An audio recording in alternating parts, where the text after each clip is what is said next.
Welcome to Lunch of the Lord. I'm Pastor Mark. We are in Esther chapter 1, verse 1 this lesson. But before we begin, Jeremiah 15:16, thy words were found, and I did eat them, and thy word was unto me the joy and the rejoicing of my heart. Now, as we begin the book of Esther, chapter 1 deals with Queen Vashti being removed from her position as queen. All right? Now, before we begin chapter 1, I'd like to say this, that while men and women are free to act as they will, and that men and women are responsible for their actions and for their decisions, yet behind all of these actions and decisions is the great purpose of God to manifest himself and to manifest his will. So this is what we'll see in the book of Esther, that God works in the lives of people. As people live their lives, he begins to work in their lives to bring about his purpose and his will. Now, in verse 1, it says, now it came to pass in the days of Ahasuerus, and then it says, this is Ahasuerus. All right? This is Ahasuerus. Now, why does he say that? Because in the Bible, there are 3 people who were named Ahasuerus. Now, the first one is the Ahasuerus of Daniel chapter 9 and verse 1. And he's the father of Darius the Mede. Then secondly, there's the Ahasuerus of Ezra chapter 4 and verse 6, who was probably also known as Cambyses, the son of Cyrus. All right? Then the third Ahasuerus is the Ahasuerus of the book of Esther, which is the one we're studying now. And that's what this writer, whoever this writer is, states. He says, this is Ahasuerus who reigned from India even unto Ethiopia over 127 provinces. So the writer right off the bat wants to specify exactly which Ahasuerus he's talking about. Now, it's interesting because it says he reigns over 127 provinces. Now, Ahasuerus reigns over 127 provinces by God's permission. And this king, Ahasuerus, he would marry a woman. Now listen to this. He would marry a woman who was the descendant of Sarah. And how many years do you think Sarah lived? That's right, exactly, 127. So here's King Ahasuerus reigning over 127 provinces, and he marries, eventually he's going to marry Esther, and she is a descendant of Sarah, and who lived 127 years, right? Now, verse 2 says that in those days when the king Ahasuerus sat on the throne of his kingdom, which was in Shushan, the palace. Now, Shushan is also known by the name Susa. And the Hebrew for Shushan means lily. And the Greek form of Susa also, right? And it's the Greek form of Susa. Now, Shushan lies approximately 200 to 250 miles east of Babylon, okay? And it also is approximately 800 to 1,000 miles east of Jerusalem, depending upon the route that you take. If you take the shorter route, it's about 800 miles. If you take the a little bit northern route, which I saw in my Bible atlas. There were, when some of the Jews went back, they wanted to keep away from dangerous people, so they went more of a northern route back to Jerusalem, and that's going to be almost 1,000 miles to get back to Jerusalem from Shushan. Therefore, when the Jews returned to Jerusalem from Persia, it took them many days to get there. You know, they didn't have trains and buses and cars and planes and like that. They had to go either walk, or you go by camel, or you go by donkey, or however, and you go there. But it took some time for them to go from Shushan to, or from the areas of Persia to Jerusalem. Now, Shushan was one of the capitals of the Persian Empire. And it was the same city that Daniel had a vision when Belshazzar was the king. If you look in Daniel chapter 8 and verse 12, you'll see he was in Shushan. Also, the book of Nehemiah starts out in chapter 1 and verse 1 with Nehemiah in Shushan. Now, in this verse, we see that Ahasuerus made Shushan the place where the throne of his kingdom would be. So King Ahasuerus decides he wants Shushan to be the place where his throne and his kingdom emanates from. And it's here in Shushan. Now, verse 3 says, in the 3rd year of his reign, he made a feast unto all his princes and his servants, the power of Persia and Media, the nobles and princes of the province being before him. So it says here, in the 3rd year of his reign, which this would approximately be 483 BC. Now, we do know from verse 5 that at the end of the 180 days, a feast was given by King Ahasuerus for all the invited guests. But it doesn't seem likely that this feast would go on for the full 180 days. Okay, when he says he had a feast and it was 180 days, more than likely it wasn't the feast that went on for the 180 days. There was a main feast at the end, and it was 7 days. You'll see that here in a few verses. All right? There may have been a feast at the beginning, but possibly not for the full time of the 180 days. Now, when it says here in verse 3, it says the power of Persia and Media, right? The power of Persia and Media. That means the king was bringing in his chief officers and comrades, all right? His commanders. He was bringing them in from the 127 provinces. He was bringing in the, whatever you want to say, the governors and the commanders of these provinces. He was inviting them all to come to Shushan. All right. So when he says the power of Media and Persia, it's talking about those in position of authority in these provinces. So the king basically wanted everyone at his feast. He was having this feast and he wanted everyone to be there. Now verse 4 says, when he showed the riches of his glorious kingdom and the honor of his excellent majesty, many days, even 180 days. So, other than what is written in this verse, we do not know if there was any other reason why the king would call his most important men to come to Shushan for 180 days. Right?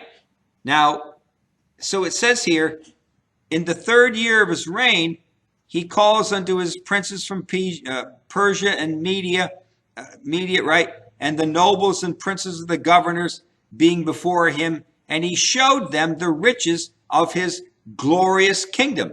We don't know that there was any other reason why he wanted them to come other than to basically show the glory of the kingdom, right? Now, one commentator suggested that the reason why he called them his commanders and his chief people in his provinces to come there was because that he was making plans, military plans, to invade Greece. And eventually, King Ahasuerus and the Medes and Persians did invade Greece.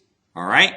Now, but we just don't know if there was any other purpose than basically him calling them there to show them the glory of Persia. So it could have been to make plans in the next couple of years. They are going to be invading Greece and going to war against Greece, which they eventually lose the war. But he does go to war against Greece. And this possibly is a reason to bring them to map out strategies of how to attack Greece. But other than what is written, we don't know. So it says here, he showed them, in verse 4, that he showed them the riches of his glorious kingdom and the honor of his excellent majesty. Now, the beginning of the providence of God began in the proud and the vain heart of the king. His kingdom was rising in great strength and glory, and his heart was rising just as fast. Like many unsaved people, riches and fame are difficult not to flaunt before people. Right? You get something nice and you call your friend next door, or you call your friend, come on over and see what my husband just bought me, right? Or come on over and see what my wife bought me for my birthday, right? We just got a new TV. You want to come over and watch TV with us tonight, right? We're all the same. We're all the same. They put their heart in their riches, and their trust is in their strength. And yet God is not in all of their thoughts. And this is what the king was doing. He's inviting these people here basically to show off vainglory. But yet God is not in his thoughts. King Ahasuerus would have done well to take advice from the richest man that ever lived, and that was King Solomon. In 1 Kings chapter 10 and verse 20, it says that Solomon was so rich that silver was so plentiful that it was like stones. But all of his riches did him no good, because in 1 Kings chapter 11, verses 1 through 8, when he was old, his many wives turned his heart away from God, and he did evil in God's sight. But by the grace of God, he turned back to God just before his death. And one of the books that he wrote before he died was the book of Ecclesiastes. So here's Solomon, very rich, very blessed by God. Silver, he made silver in Israel like stones on the ground. That's how plentiful it was. And yet the hearts of his wives turned away his heart. His wives turned away his heart. And he was against God for a long time. And then at the end of his life, he turned back to God, and he writes the book of Ecclesiastes. And Ecclesiastes is the sum total of Solomon's view of being wealthy and of having riches. If you want to know what it's like to be rich and wealthy and have riches and how that's going to affect your life, you read Ecclesiastes. You read the book of Ecclesiastes. And Solomon will tell you how much faith and how much trust you should have in riches and in your possessions. The richest man that ever lived said about riches, what did he say? Vanity of vanities, right? All is vanity. In Ecclesiastes chapter 1 and verse 2, all is vanity. Vanity of vanities, right? And then he says in Ecclesiastes chapter 2 and verse 11, it says here, then I looked on all the works that my hands had wrought, and on the labor that I had labored to do. And behold, all was vanity and vexation. Then in verses 18 and 19, it says, yea, it's terrible. Verse 18 says, yea, I hated my labor, which I had taken under the sun, because I should leave it unto the man that shall be after me. He says, I hated the work. He was the richest man in all the world. Listen to what he's saying. He was the richest man. Even to today, there never has been and never will be a man alive that ever was as rich as Solomon was. And he says, what does he say in verse 8? I hated the labors which I had taken under the sun. Why did he hate his labors? Because he says, I should have to leave it unto the man that should be after, because I'm going to die someday, and I'm going to have to leave everything that I've amassed in this life. I'm going to have to leave it to somebody. Verse 19 says, and who knows, who knows whether he, the person he's going to leave it to, shall be a wise man or a fool. Yet shall he have rule over all my labor? He's going to rule over my labor, right? Wherein I have labored and wherein I have showed myself wise under the sun. This also is vanity. But he says it's useless. I can amass great quantities of riches, but I got to give it to somebody. I can't keep it because I have to leave it. I have to die. And it's a vain thing to leave it behind to someone else. And who knows whether they're going to use it right or wrong? Who knows what they're going to do with it? I labored hard. I built it all. What? To give it all to this person? To give it all to my son or who? Right? And who knows if they're going to use it right or not? And he says vanity of vanities.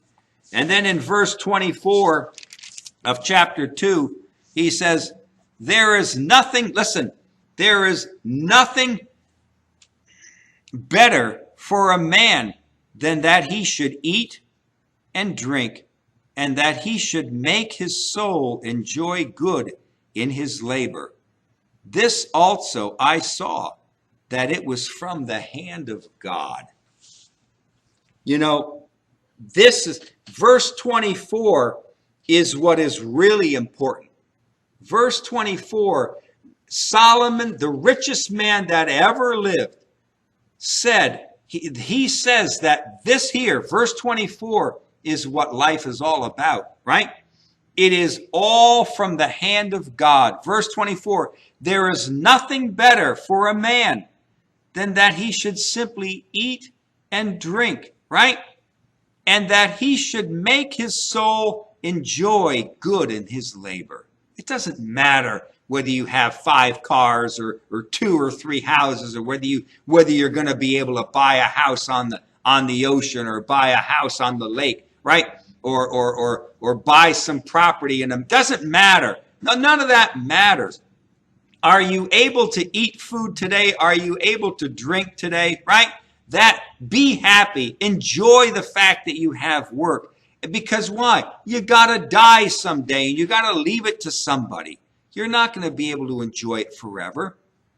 And he says what? He says that he should make his soul enjoy good in his labor. This also I saw, that it was from the hand of God. You know, King Ahasuerus did not consider God in all of his riches. He didn't consider God in all of his riches. And he was living for the present. He wasn't living for the future. He was living for the present. Come here to Shushan and enjoy all the great glory that I have. I'll feed you while you're here. And at the end we'll have a great feast, right? But he was enjoying all of these things that he had amassed in Shushan, in the capital. And he wants to, in a sense, he wants the people to pat him on the back and say, what a great king you are. What a great man. All this glory that you've built here in Shushan. What a wonderful man you are. Yeah. You know what God says? God says in what? Luke, thou fool, you're going to die someday. And who are you going to leave this to? Right? That's what he said to the rich man. You can store up your food and your money all in the barns and the banks all you want. But tonight, your soul is required of you. And whose is all of this stuff going to be? Who's it all going to be? Right? King Solomon told us what to be happy with. Just be happy that do you have a job? Are you able to put food on the table? Right? Are you able to enjoy life? Be happy with that. The more you got, the more worries you have, right? We're going to continue in verse 5 next lesson, but until then, walk with the Lord. I know he walks with you.